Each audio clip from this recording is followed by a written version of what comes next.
لو انت بتحب واحدة مطلقة وعايز تتجوزها فبنسبة كبيرة هتلاقي ان الغلط من وجهة نظرها على طريقها. دايما بتلوم على كل حاجة حصلت بينهم، ممكن تكون بتغلط فيه وبتشتمه او ممكن تكون بتتكلم عنه باحترام، بس مجمل كلامها يعني وفيما معناه ان هو برضه هو اللي غلطان. وانت عمرك ما هتعرف مين اللي غلطان فعلا الا لما تقابل طليقها. بس تقريبا انا عمري ما سمعت ان واحد هيتجوز مطلقة راح قعد مع جوزها القديم وسأله ايه رأيك فيها، او عمر ما حد حتى هيبعت حد من بعيد يسأله ويعرف هي القصة الحقيقية لايه وايه اللي حصل خلى في انفصال. فانا جاي اتكلم النهارده عن هل المطلقات فرصة كويسة للجواز.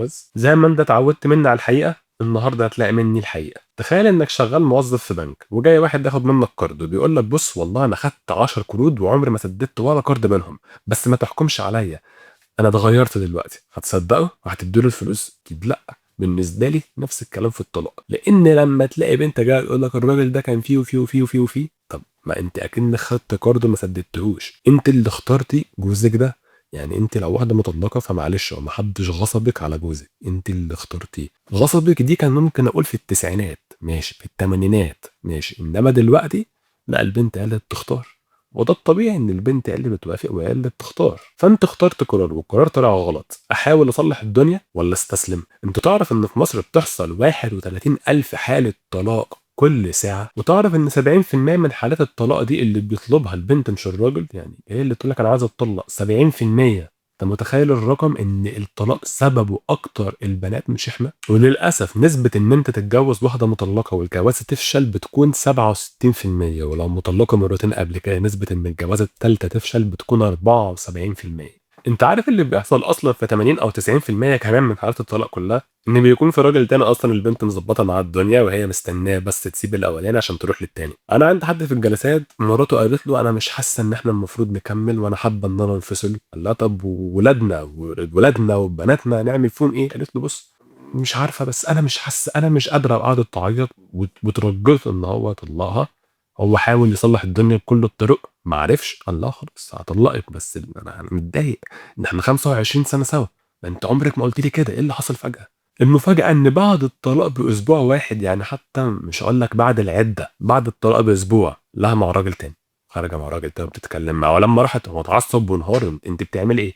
قلت له انت طلقتني مالكش حكم عليا. فتفتكر ان هي صدفه تعرف راجل تاني بعدها باسبوع واحد؟ وده سلوك انثوي عموما، يعني مش سلوك في الجواز بس. انت في الاغلب لو انت كنت مرتبط قبل كده ولقيت البنت سابتك ومش حابه، هتلاقي ان هي بعدها باقل من شهر مرتبطه براجل تاني او في راجل تاني هي هو بيست فريند بقى وبتاع. لو انت لحقتي تتعرفي وتقربي من حد بالسرعه دي. اصل اللي انا اعرفه ان احنا لما بنتساب في علاقه او حتى لو احنا اللي سايبين، تبقى متضايق فترة، تبقى مكتئب فترة لو انت فعلا كنت مستثمر في البنت جامد وفعلا كنت شايفها مراتك، فبتبقى مش طايق الدنيا. فانت ازاي في خلال شهر عملت ده؟ هو انت ما عندكيش مشاعر؟ هو انت ما عندكيش قلب؟ ازاي بالسرعة دي؟ الإجابة إن الموضوع بالنسبة لها مش بالسرعة دي. هي كانت مخططة إن هي تسيبك من بدري وكانت بتظبط مع الراجل التاني من بدري، فأول ما سابتك راحت له. ده اللي احنا بنسميه في الريد بيل بمصطلح تقافز القردة. يعني انا مشكلتي كمان مش في الخيانه بس، انا مش هقول لك ان الستات كلهم خاينين، بس انا مشكلتي في تحمل المسؤوليه. مش هقول لك كلهم عشان في ناس هتزعل، هقول لك الاغلبيه العظمى. هتقول لك جوزي كان كذا وكذا، لكن عمرها ما هتقول لك انا غلطت في كذا فده اثر على علاقتنا وده خلانا ننفصل. انا ما شفتهاش الصراحه ان بنت تقول لك انا متحمله مسؤوليه الطلاق ده. تعال بقى نتكلم على مشكله المراه العامله، ده موضوع تاني خالص. لان صاحبه الكارير بالنسبه لها مصدر الفخر بتاعها ان هي شايفه ان انا بترقى وبجيب فلوس وبضرب ده من تحت لتحت وبتلعب بدي وبصوح ده وبترقى عشان ضربت ده او عصفرت على ده، شغل الكارير العادي الطبيعي. بس مع الوقت هي بتتحول لراجل ومفيش راجل عايز يتجوز راجل زيه. كمان المشكله ان لما البنت بتكون معتمده على نفسها ماديا بتبقى جاهزه انها تنفصل عنك في اي لحظه. وده اصلا من اسباب ان في حاجه يبقى اسمها فيمينست. لان زمان اغلب الرجاله اللي كانت معاها فلوس للاسف سمبات. للاسف التربيه الحلوه تطلع راجل سمب، التربيه الصعبه او المواقف الصعبه تطلع راجل ناشف. فانت هتلاقي الفقراء ناشفين وهتلاقي الاغنياء، لو اتكلم زمان من 100 سنه مثلا، هتلاقي الاغنياء سنبات لانه متربي في بقه معلقه ذهب. طبعا لو هنتكلم في التربيه بقى نرجع ايام الاسلام، خالد بن الوليد كان ابوه ما شاء الله راجل من اغنى اغنياء قريش. خالد بن الوليد وهو صغير كان متربى في الصحراء، سابه وهو صغير يتمرمط في الصحراء عشان لما يكبر يبقى راجل بجد. فانا بكلمك احنا من 100 سنه ما كانش عندنا الثقافه دي. فالستات اتخنقوا، اللي هو انا ليه اتجوز الراجل اللي معاه فلوس وهو سمب وانا مش طايقاه، وانا عايزه واحد تاني فقير الفا احس ان انا مع راجل حقيقي. فمن هنا البنت بدات تشتغل تبقى زيها زيك، بحيث ان انت لو بقيت سمب او بقيت بيتا تقدر تبعد في لحظه. ودي مشكله المراه العامله، ان هي لو بقى معاها فلوس في ايديها هتبقى حاسه ان انا اقدر اشيل نفسي، فانا مش محتاجه راجل في حياتي، فانا اقدر ابعد وادور على الراجل اللي انا نفسي فيه. وكل ده حقها، انا شايف ان البنت من حقها تختار الراجل اللي هي عايزاه. لكن المصيبه ان هي لو بقت اغنى منك، بقت قيمتها الاجتماعيه اعلى منك، حتى لو انت كنت الف في نظرها وفعلا انت ما اتغيرتش وما اتحسنتش زي ما هي اتحسنت، فبالنسبه لها هتقول لك انا استاهل اللي احسن منك. يعني انا مش هنسى ان انا شفت موقف بيقول لك ان في واحد خلى مراته تتعلم علوم شرعيه، وقال انا كده بستثمر في دينها وهي حابه الدين، فانا هعلمها. وفضل يصرف عليها ويوديها ندبات ويوديها لشيوخ ويوديها، بص، خلاها تبقى حاجه في الدين محترمه جدا. طبعا انت لما بتتكلم في الدين فالمفروض البنت تكون مقدره الجواز اكتر ومقدره جوزها اكتر، لان هي عارفه الدين، ده المنطقي. انما احنا متفقين دايما ان البنت ما بتفكرش بالمنطق، هي بتفكر بالمشاعر. الاستاذه راحت قالت له في يوم انا مش عارفه انا متجوزاكي، انا قابله على نفسي ان انا ابقى معاكي واحد مش عارف في الدين زي ما انا عارفه، انت عارف انا المفروض كنت ابقى مع الشيخ كذا، ده كان هو اللي يستاهل فعلا يبقى جوزي. انا بكلمك في واحده تعرف دين اكتر مني ومنك، فانت متخيل اللي عارفه الدين صح ودرساه صح كشرع بتقول كده. فدي غريزه، دي حاجه هي مخلوقه كده، هتحس ان هي احسن منك، هتضطر ان هي تسيبك، لان هي مش هتقبل مع نفسها ان هي تبقى مع حد اقل منها. ده اللي احنا برضه بنسميه في الريد بيل باسم الارتباط الفوقي. كمان في حاجه برضه بتضايقني، يعني انت لو بصيت دلوقتي حواليك هتلاقي اغلب الناس الكبيره متجوزه من 25 و30 سنه والدنيا جميله، اغلبهم طبعا. انما دلوقتي في الجيل بتاعنا ده والجيل اللي قبلنا بشويه من 10 سنين مثلا، يعني انا 25 سنه، فانا ممكن اتكلم لك كمان عن الناس اللي عندها 35 و40 دلوقتي.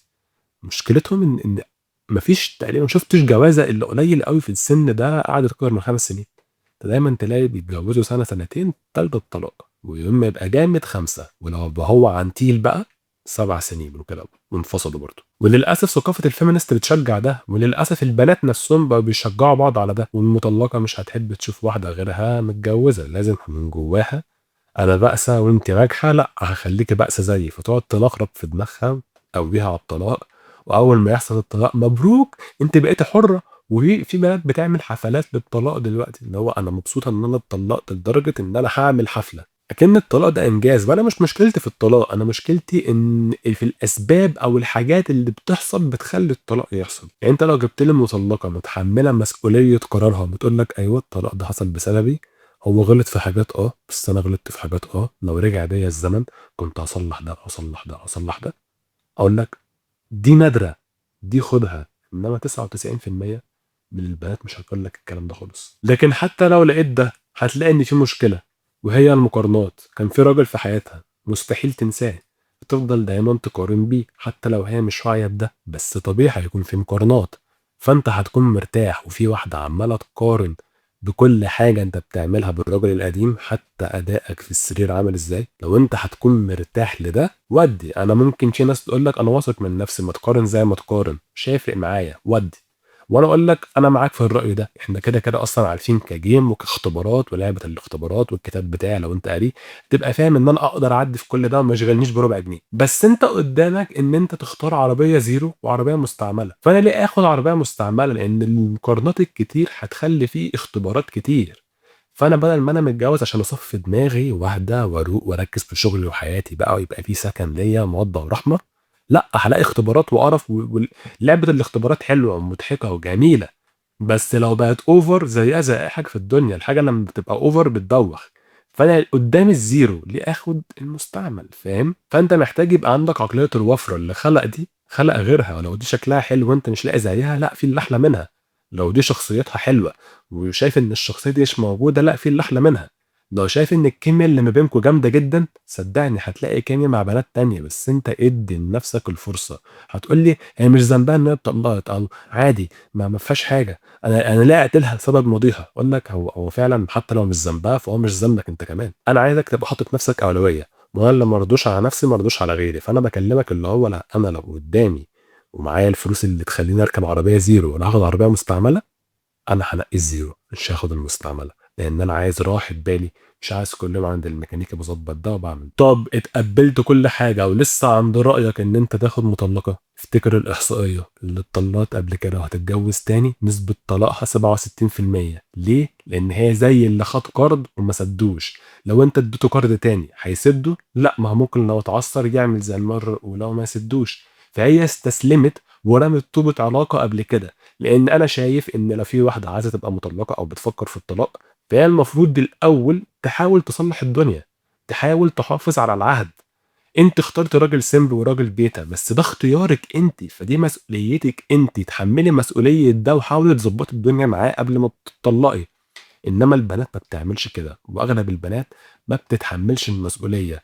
انا ممكن اقول كلهم، لكن انا عارف ان في نسبه قليله جدا بتتحمل المسؤوليه، انما الغالبيه العظمى ما بيحبوش شعور انها تتحمل المسؤوليه، ان هي غلطانه، مسؤوليه خطأها، مسؤوليه ان المصيبه اللي هي وقعت فيها دي بسببها هي. لا، دايما هتلوم الناس، هتلوم المجتمع، هتلوم كل حاجه الا نفسها. فانا عايزك تختار شريكه حياتك مش بقلبك، لا، خلينا بعقلك، احنا رجاله بنفكر بالمنطق اكتر. فاسال عن ماضيها وشوف قيمها، مبادئها، هتنفع تكون أم والّا لأ، هتنفع تحافظ على بيتك معاها والّا لأ، لإن أنا مش متخيل إن أنت عايز تتجوّز عشان تطلّق، أنت عايز تتجوّز عشان تكوّن عيلة، فما ينفعش تاخد واحدة جرّبت التجربة دي قبل كده، لإن هي طالما مرّت بيها مرّة عادي تمُر بيها التانية والتالتة، لإن خلاص الموضوع خلص، هي استسلمت مرّة، إيه اللي يخلّيها ما تستسلمش تاني؟ وخلّي بالك القرار ده من أهم القرارات اللي ممكن تدمّر حياتك. لو أنت مستغرب ليه ممكن يدمّر حياتك، فأنت هتلاقيني عامل فيديو كامل عن الموضوع ده، هتلاقيه هنا أو هنا.